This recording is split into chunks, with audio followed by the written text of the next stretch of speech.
this week at NASA. Shuttle program managers believe they've identified the root cause of cracks found on support beams on Space Shuttle Discovery's external tank. Modifications will be made to these beams, called stringers, to offset material and assembly stresses discovered through extensive testing and analysis conducted at the Marshall Space Flight Center. This was originally a 90-day mission, over 3 months. And here we are some 7 years later, and we're still exploring. This month, the twin rovers, Spirit and Opportunity, are completing their 7th year on Mars. While Spirit remains immobile and in a slumber following the harsh Martian winter, Opportunity rolls on, investigating rocks on the lip of a football field-sized crater. These images, taken by the Mars Reconnaissance Orbiter's high-resolution imaging science experiment, the HiRISE camera, show Opportunity perched on the western edge of the Santa Maria crater. The rover is slated to explore Santa Maria over the next several weeks. Scientists hope that, as the Martian landscape warms up, Spirit may rouse itself and begin to communicate again. Once Opportunity is finished at the Santa Maria crater, it'll resume a multi-year trek towards Endeavour crater. We know there are these clay minerals present in the rim of Endeavour crater that is suggestive of ancient water on Mars that was of neutral pH.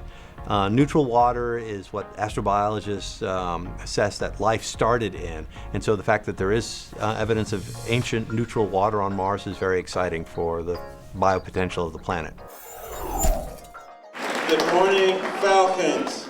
NASA's Associate Administrator for Education, Leland Melvin, toured 3 NASA field centers in California, taking time to speak with staff about the agency's education goals and their encouragement of middle school students to pursue studies in science, technology, engineering, and mathematics. Get the tools in your head, the reading, the writing, the math, the science, all the things your teachers are teaching you right now, so that you can do anything you want to.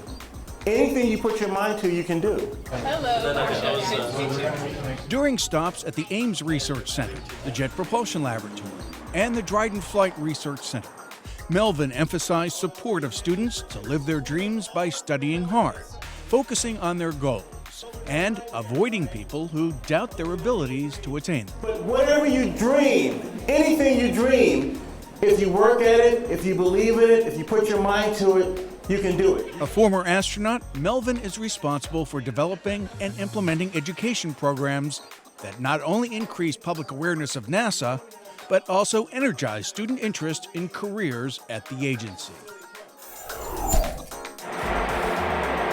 It could be every child's dream to have one, but this 60 by 20 foot sandbox at the Glenn Research Center is not for play. Instead, the slope, or simulated lunar operations facility, provides researchers from NASA and the Canadian Space Agency with moon-like soil to test ways to harvest resources on the surface of the moon and other planets. This is where we learn how to collect the materials efficiently in teaming with a Canadian mining company who brings that kind of expertise that NASA doesn't normally have. This is essential to allowing us to collect these materials and produce mission consumables like oxygen and water and other things that would support human space exploration. At Slope, researchers can measure the force and traction of a rover and other hardware, and use that data to develop and build machines for excavation on the moon and other future destinations. We believe that using resources on the moon and Mars to sustain the crew, rather than bringing those resources from Earth, is the best way to make space travel more affordable and more sustainable.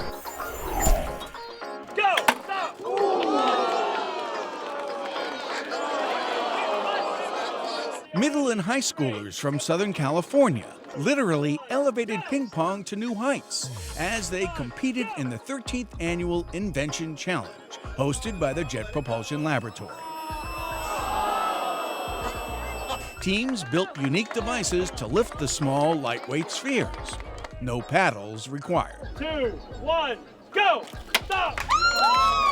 The contest objective is to take a regular ping pong ball and get it from the ground up to a ceiling that's 2 meters tall. You can see that in the background. 3, 2, 1, go! Stop!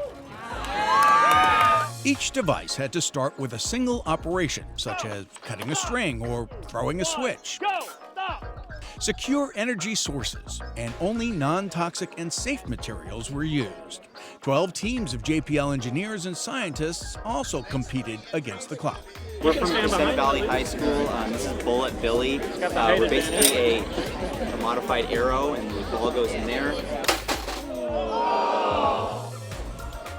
Our participation went from like 1 student team to 2 student teams to 30, and this year we had 59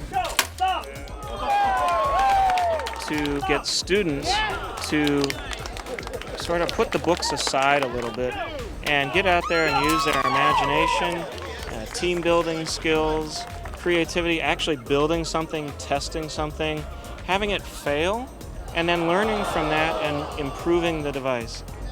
It's basically turning all these students into young engineers at an early age. That's really what it's all about. Although requirements vary from year to year, the annual Invention Challenge is always fiercely competed with the same results. Students learn that math, science, and engineering can be fun.